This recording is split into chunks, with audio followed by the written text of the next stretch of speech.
귀한 찬양 감사합니다. 리브가 찬양 우리 다 같이 박수로 격려하겠습니다.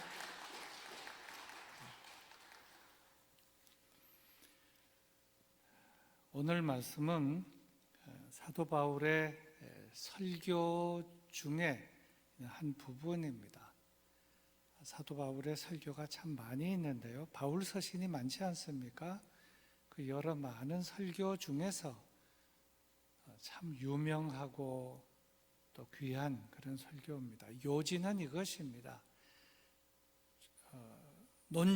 요지는 사도에게 있어서 이제 사도 바울이잖아요. 사도에게 있어서 또 사역자에게 있어서 자신의 목숨보다 그러니까 목숨만큼 중요한 것은 무엇인가? 목숨보다 더 중요한 것은 무엇인가? 그것은 사명이다. 그것을 지금 말하고 있는 것입니다. 그리고 오늘은 이 부분에 대해서 쭉 관통하면서 말씀을 드리려고 합니다.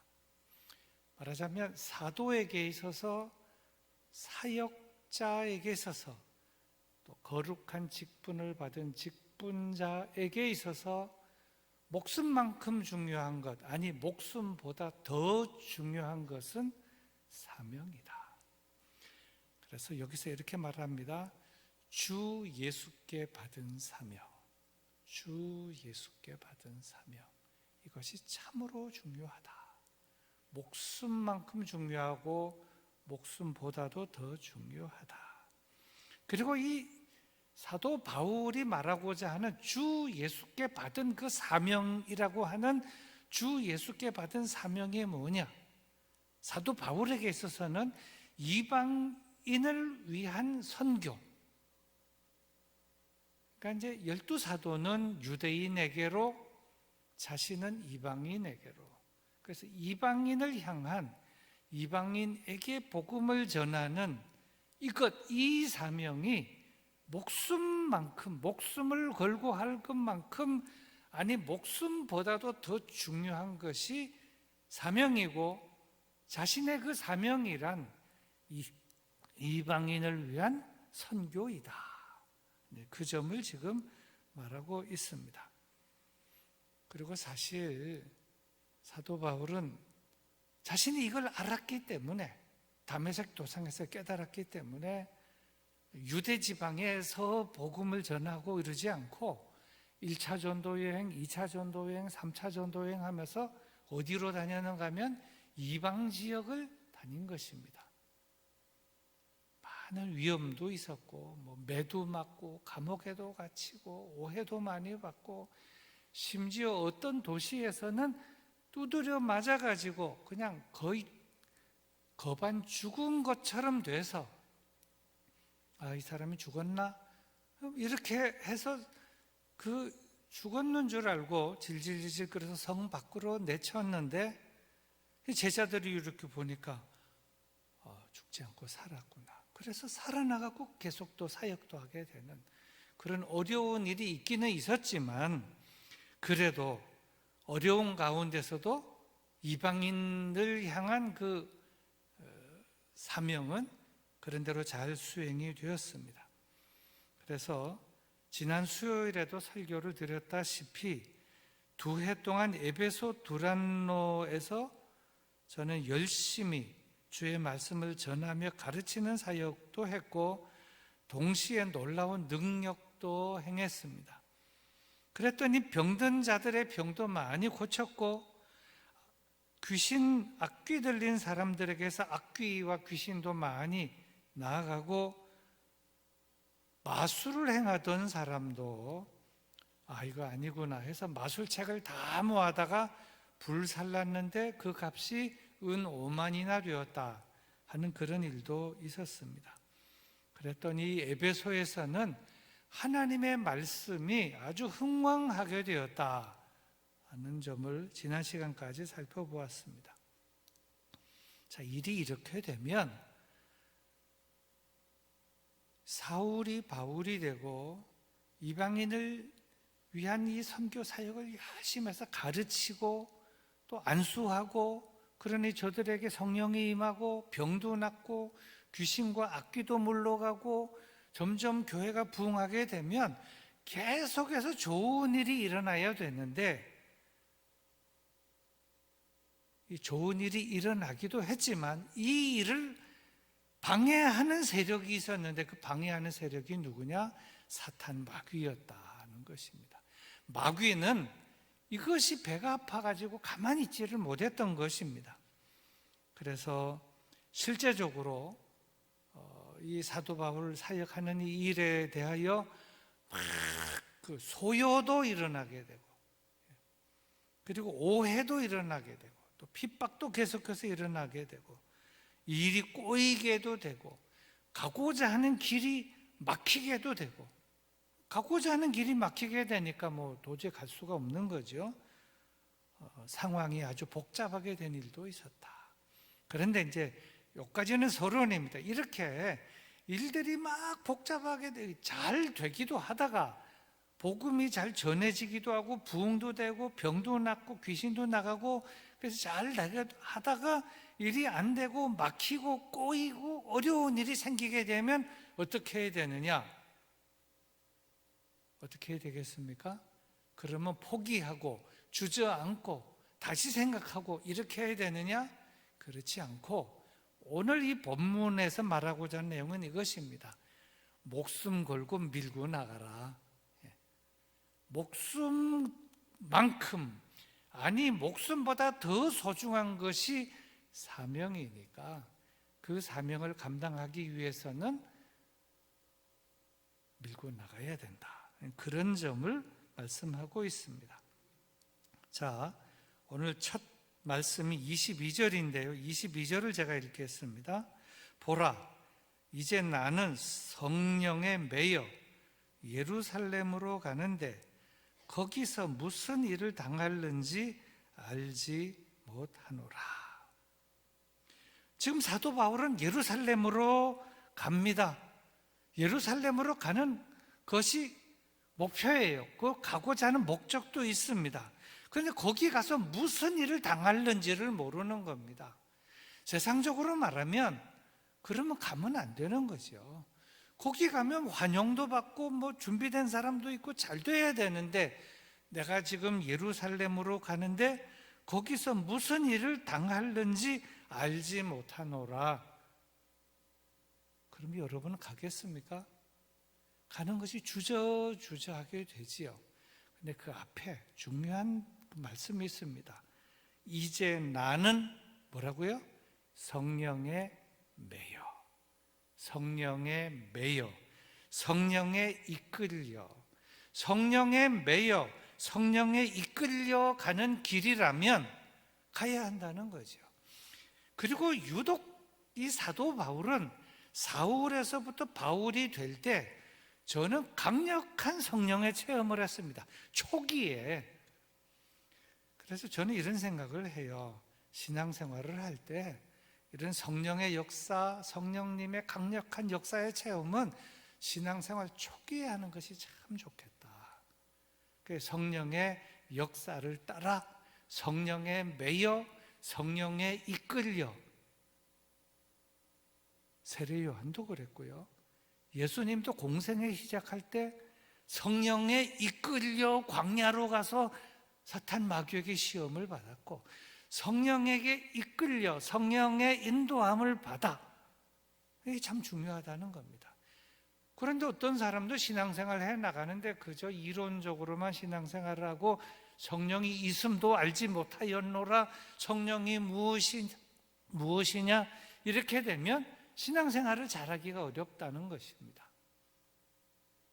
사울이 다메섹으로 가다가 강력한 성령의 역사를 경험을 하고, 그러니까 저는 성령에 매여 성령에 이끌려 예루살렘으로 간다 그러면 가는 거예요. 거기서 무슨 일이 일어날는지 무슨 일을 당할는지는 모르는 겁니다.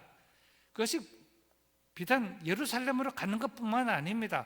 이런저런 일들, 뭐 다음 주에 무슨 일이 일어나고 어디로 간다든지 하는 일이 있을 때 기도하고 성령님의 역사, 성령님의 인도 속에 이 일이 진행이 되고 이렇게 나간다면 그냥 성령님의 역사와 인도를 따라 성령님에게 매여 나아가는 것입니다. 그 하나님의 뜻이니까, 하나님의 인도하심이니까 그렇게 해야 한다 하는 겁니다. 사실 사도 바울이 예루살렘으로 가면 무슨 일이 일어날는지 하는 것에 대해서 전혀 모르는 것은 아니었습니다. 알고 있었어요. 이미 여러 번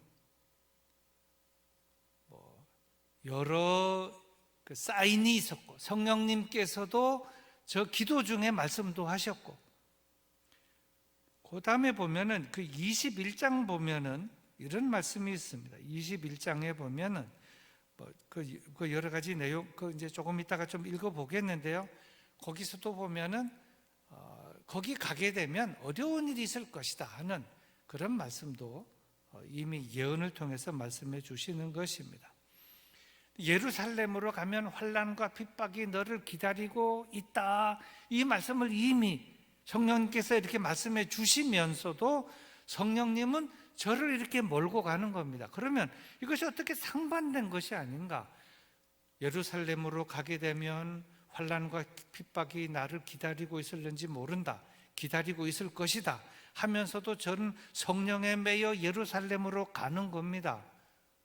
그러면 왜 성령님께서는 그걸 알려주시기도 하면서 예루살렘으로 몰고 가는가? 미리 알려주시고 대비하게 하시면서 저를 굳세게 강하게 그렇게 하나님께서 하시는 것입니다.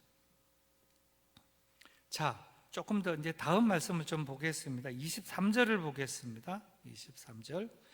오직 성령이 각 성에서 내게 증언하여 결박과 환난이 나를 기다린다 하시나. 자, 이제 조금 보따리를 풀었습니다. 이미 그런 말씀이 있었어요. 성령이 각 성에서 내게 증언하였다. 나에게 예언해 주셨다. 때로는 기도 중에, 때로는 환상 중에, 때로는 말씀으로 결박과 환난이 너를 기다린다. 내가 가는 길에 결박과 환난이 있을 것인다. 이런 말씀이 있었다. 하지만 그러나 나는 예루살렘으로 간다 이것입니다.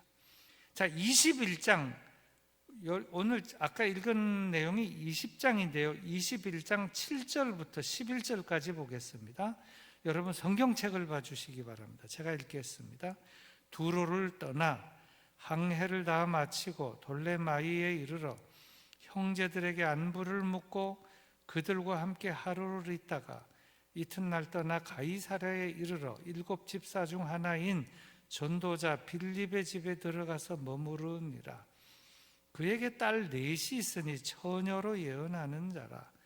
여러 날 머물러 있더니 아가보라 하는 한 선지자가 유대로부터 내려와 우리에게 와서 바울의 띠, 허리띠를 가져다가 자기 수족을 잡아매고 말하기를 성령이 말씀하시되 예루살렘에서 유대인들이 이같이 이 띠 임자를 결박하여 이방인의 손에 넘겨주리라 하거늘. 무시무시한 예언입니다. 사도 바울의 띠, 우리는 요즘 가죽 허리띠를 띄었지만 옛날에는 이런 가죽 허리띠는 아주 부자만 띄었고 대부분은 이런저런 띠를 띄었는데 사도 바울의 허리띠 한두 개도 아니고 그걸 어디서 입수했나 봅니다.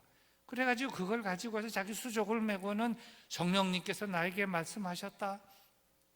이 띠임자가 예루살렘에 가면은 결박을 이렇게 꽁꽁 묶일 것이다. 그걸 예언했다는 겁니다.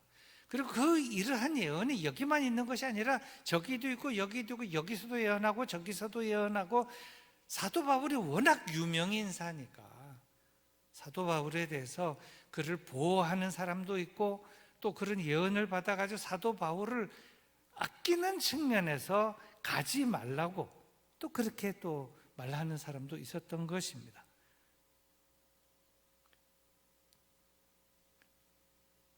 사도 바울이 이걸 전혀 모르는 것은 아니고 그럼에도 불구하고 가려고 하는데 그 다음에 조금 읽었던 그 다음에 아까 제가 7절부터 11절까지인데 12절과 13절을 읽겠습니다. 한번 보세요. 우리가 그 말을 듣고 그곳 사람들과 더불어 바울에게 예루살렘으로 올라가지 말라 고나니 바울이 대답하되 여러분이 어찌하여 울어 내 마음을 상하게 하느냐? 나는 주 예수의 이름을 위하여 결박당할 뿐 아니라 예루살렘에서 죽을 것도 각오하였노라 하니. 이것이 사도 바울의 지금 마음입니다. 사도 바울은 지금 그런 예언이 있고 사도 바울도 알고 예루살렘으로 가면 결박과 환란이 나를 기다리고 있다 하는 걸 자신도 알고 주위에 그런 예언도 있고 울면서 사도 바울 선생님 가지 마십시오 하지만 울지 말라. 결박과 환란이 나를 기다리고 있겠지만 결박과 환란 그것이 문제가 아니라 심지어 죽는 일이 있다고 할지라도 죽을 것도 각오하였노라. 사명을 감당하는 데 있어서는 결박과 환란 그건 문제가 되지 않는다. 왜냐하면 죽을 것도 각오한 이 몸이기 때문에 결박 그건 아무런 문제가 되지 않는다. 환란도 문제가 되지 않는다 하는 것입니다. 그러니 울면서 나를 가지 이 사역을 하는 일을 방해하지 말아라. 방해하지 않았으면 좋겠다는 얘기를 주위에 말하고 있는 것입니다. 이걸 보면 사도 바울의 사역은 그 초기부터 시작해서 강력한 성령님의 역사 속에 성령님의 이끌림 속에 성령님이 함께 하시는 그 속에 이루어져 가고 있는 역사인 것을 깨닫게 됩니다. 자, 그리고 이제 다음 말씀을 보겠습니다. 24절을 보겠습니다. 이것이 이제 앞권입니다. 24절 말씀입니다. 내가 달려갈 길과 주 예수께 받은 사명 곧 하나님의 은혜의 복음을 증언한 일을 마치려 하면은 나의 생명조차 조금 더 귀한 것으로 여기지 아니하노라. 이 말씀은 참 읽기에 부담스럽고 참 이렇게 마음이 무거운, 그러나 사도 바울은 결연한 저의 마음이고 그걸 설교로 나타낸 것입니다. 사도 바울은 이 얘기를 스스럼 없이 그렇게 얘기하는 겁니다. 나의 달려갈 길, 내가 달려갈 길과 주 예수께 받은 사명, 하나님의 은혜의 복음을 증언하는 일을 마치려 하면은 나의 생명조차 조금도 귀한 것으로 여기지 아니하노라. 사명에 살고 사명에 죽는다. 사명을 감당하다가 죽는 것, 사명을 감당하다 죽는 것이 가장 행복이고 행복의 극치다. 이러한 점이 되겠습니다. 그래서 빌립보서에서는 사도 바울이 이렇게 말하기도 했습니다. 여러분 그냥 듣기만 하십시오. 너희 믿음의 제물과 섬김 위에 내가 나를 전제로 드릴지라도 나는 기뻐하고 기뻐하겠다. 나의 몸을 전제로 드릴지라도 기뻐하고 기뻐하겠다. 이거는 지금 여기 있는 그 20장 24절보다도 더 충격적인 말씀입니다. 전제가 무엇입니까? 전제는 짐승을 잡아서 피를 쏟는 것입니다. 소를 잡거나 양을 잡거나 할 때 이렇게 잡고 이렇게 그 소나 양을 잡을 때 밑에다가 그릇을 놓고 피가 나면 피를 이렇게 그릇에 받는 것입니다. 그릇에 받아가지고 이렇게 이제 고기는 각을 떠서 이렇게 철망 위에다가 올려놓고 그 다음에 피는 그 위에다 붓는데 위에다가 붓는 것이 두 가지가 있는데 피를 붓는 것이 있고 그다음에 기름을 붓는 것이 있습니다. 근데 피를 그 짐승을 잡은 그 피를 그 위에 붓는 것을 가리켜서 전제라고 하는 겁니다. 전제. 무시무시하고 끔찍한 일. 내가 나를 전제로 드릴지라도 내가 나를 잡아서 죽여서 각을 뜨고 내가 나를 잡을 때 흘리는 피를 받아서 나의 살을 그 위에 올리고 번제하는 데다가, 그리고 받은 그 피를 거기다가 붓는 한이 있다고 할지라도 나는 기뻐하고 기뻐하리라. 말하자면 이 한 몸 바치는 것 전혀 문제가 되지 않는다. 하나님으로부터 소명과 사명을 받았고 이 일을 감당해 가다가 내가 무슨 잡혀서 결박과 환난이 나를 기다리고 있다 하거나 내가 혹 목숨을 바쳐야 하는 일이 있다고 하거나 심지어 순교를 당하는 일이 있다고 할지라도, 내가 나를 전제로 드리는 한이 있다고 할지라도 나는 기뻐하고 너희와 함께 기뻐하리라, 이런 말씀. 그리고 실제적으로 사도 바울은 그렇게 순교를 했습니다. 순교를 했어요. 12사도들이 사도 요한 빼놓고 다 십자가에 달려서 바로 매달린 사람도 있고 거꾸로 매달린 사람도 있고 아주 비참하게 순교당한 사람도 있고, 그런데 사도 바울도 아주 비참하게 순교를 당했던 것입니다. 이걸 어떻게 이해할 수 있느냐? 어떤 분은 이렇게 비유를 들었습니다. 나는 다시 태어나도 이 직업을 택하겠다. 이제 사람들이 볼 때 그 일이 힘든데도 불구하고 나는 다시 태어나도 이 직업을 택하고 이 길을 가겠다. 그 다음에 하나 더 있습니다. 나는 이 일을 하다가 죽어도 이 일을 하겠다. 아무리 힘들어도 그거 위험하지 않습니까? 그거 힘들지 않습니까? 나는 이 일이 좋고 다시 태어나도 이 일을 하겠고 이 일을 하다가 죽는다고 해도 이 일을 하겠습니다. 이 일을 하는 것이 기쁘고 즐겁고 행복합니다. 그것이 사도 바울의 사명관이었다. 사명. 자신에게 맡겨주신 사명. 이방인을 위한 사도, 12사도는 유대인에게로, 나는 이방인에게로, 이방인에게 은혜의 복음을 전하는 이 일을 하는 데 있어서는 결박과 환난이 나를 기다린다? 전혀 문제가 되지 않는다. 그러다가 죽는다, 나를 전제로 드린다? 그것도 문제가 되지 않는다. 이 일을 하다가 죽어도 상관이 없고 피를 받아가지고 그 위에 시체 위에 뿌린다고 해도 상관이 없다. 나는 나에게 주신 소명과 사명, 이 일을 감당하다가 살다가 죽는 것, 여기에 나의 행복이 있고, 그리고 어떤 면에서는 그것이 가장 최고의 행복의 극치다. 어떤 사람들은 이렇게 얘기도 합니다. 열심히 사는데 무엇을 위해 사십니까? 맨날 이렇게 바쁜데 무엇을 위해서 그렇게 삽니까?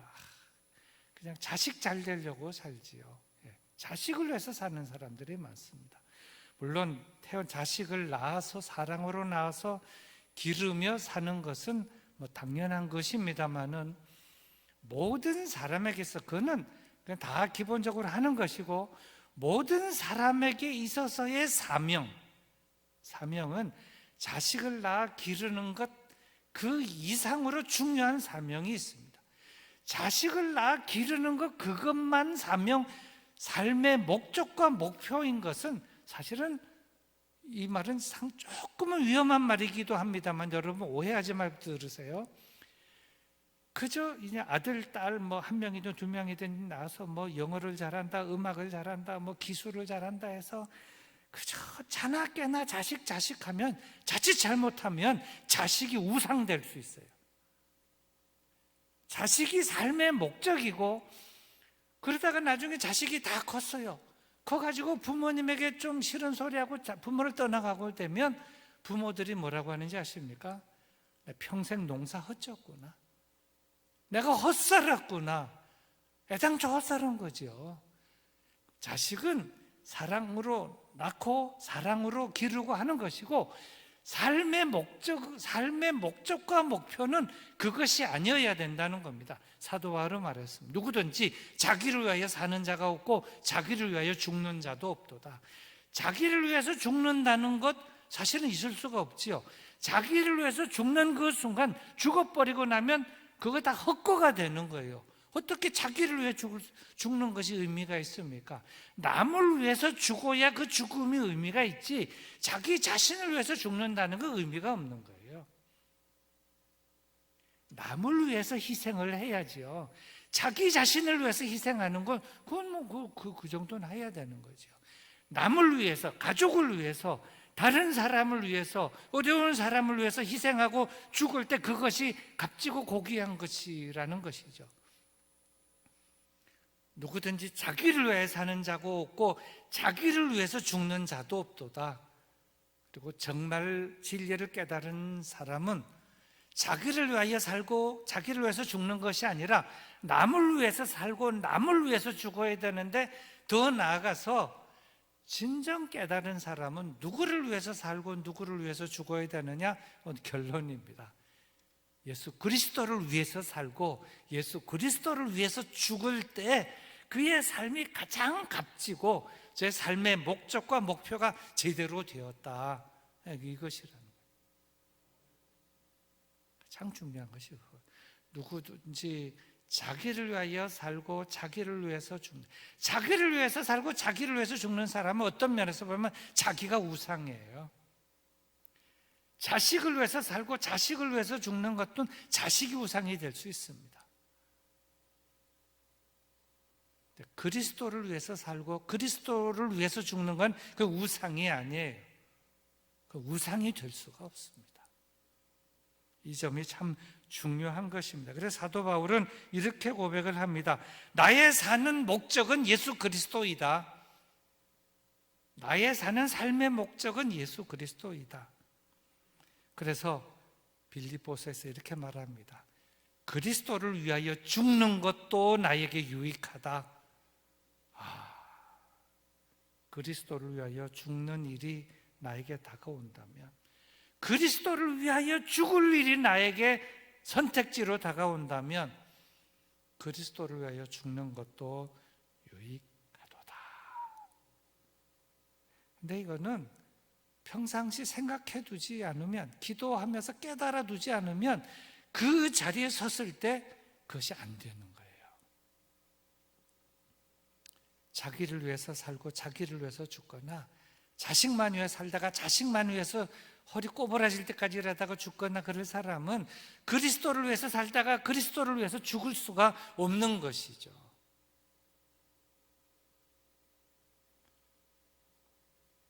그래서 오늘 본문 24절 말씀을 제가 다시 읽어보겠습니다. 내가 달려갈 길과 주 예수께 받은 사명, 하나님의 은혜의 복음을 증언하는 일을 마치려 하면은 나의 생명조차 조금도 귀한 것으로 여기지 아니하노라. 제가 다시 읽어봅니다. 내가 달려갈 길과 주 예수께 받은 사명, 하나님의 은혜의 복음을 증언하는 일을 마치려 하면은 나의 생명조차 조금도 귀한 것으로 여기지 아니하노라. 우리는 지난 주일에 온구역 성전 예배 선포주일을 지냈습니다. 그리고 이번 주일부터 5주일 동안 우리 모두가 다 성수주일을 하지만 특별하게 1교구, 2교구, 3교구에서 지정된 그 구역 식구들은 교회 이 2부 예배 시간에 와서 지정된 좌석에 앉아서 예배를 드리자라고 하는 것이 온 구역 성전 예배를 5주일 동안 각 교구에서 전체 인원을 5그룹으로 나눠서 그렇게 다 나와서 예배 드리게 하자 하는 것이 기본적인 취지입니다. 그런데 이 일은 어떻게 해야 하는가? 그냥 뭐 전도부라든지 각 교구의 총무, 회계 이런 분들이 하는 것이다, 교역자들이. 그러면 안 되고요. 우리 모두가 다 기도하면서 힘을 모아서 일을 해야 하는 것입니다. 그래야 일이 되는 것입니다. 또 그래야 하나님을 기쁘시게 하는 일이 되겠지요. 최근에 그 통계를 보니까 그 외국, 미국 같은 데는 그 통계가 나왔는데, 지금 그 위드 코로나로 가면서 이제 다 교회 모여서 예배 드립시다 그런데 옛날처럼 다 나오는 것이 아니라 아무리 광고하고 해도 한 70%밖에 나오지 않는다는 거예요. 아마 우리나라도 어느 정도 되는지는 모르지만 그 사이에 주저앉아 있거나 누워 있거나 완전히 방학한 그런 사람들이 꽤 많을 것입니다. 그들을 불러 일으켜서 다시 예배의 자리로, 은혜의 복음을 듣는 자리로 나오게 하는 것, 이게 얼마나 소중한 일인가. 이 일을 위해서 우리가 목숨 걸라고 하는 건 아닙니다. 이 일에 우리가 동참을 하지 않는다면 하나님이 기뻐하시겠는가.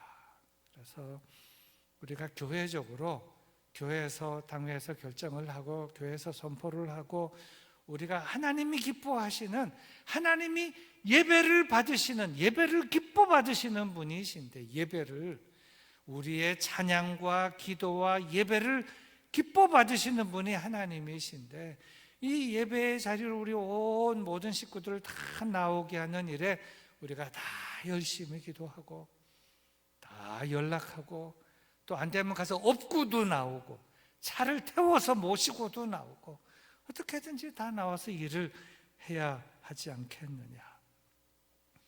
근데 이 일을 우리가 하다 보면 때로 안 나가겠다, 못 나가겠다 하는 사람들도 많이 있을 것입니다. 하지만 일은 우리가 하지만 이 일을 이루시는 분은 누구시냐? 하나님이 하시는 겁니다. 우리가 농사를 지을 때도 보면은 씨도 뿌리고 거름도 주고 다 하지만 열매를 맺게 하시는 분은 전능하신 하나님이신 것처럼, 전도도 마찬가지고 교회 모든 사역도 다 마찬가지입니다. 우리가 계획을 세우고 온구역 성전 예배를, 이 사역을 한다, 막 계획도 잘 세우고 한다 하지만 결국 이 일을 이루시는 분은 하나님께서 이루실 줄로 믿습니다. 그래서 우리가 다 한마음 한뜻 되어서 열심히 기도하고 이 일을 잘 감당하다 보면 이 자리에 다 꽉꽉 차고, 그래서 나왔구나, 나오면 또 안아도 주고 격려도 하고, 그리고 예배드리고 나서 또 좋은 시간도 가지고, 그러면서 하나님을 기쁘시게 하는 우리 영등포 교회가 되어지기를 바랍니다.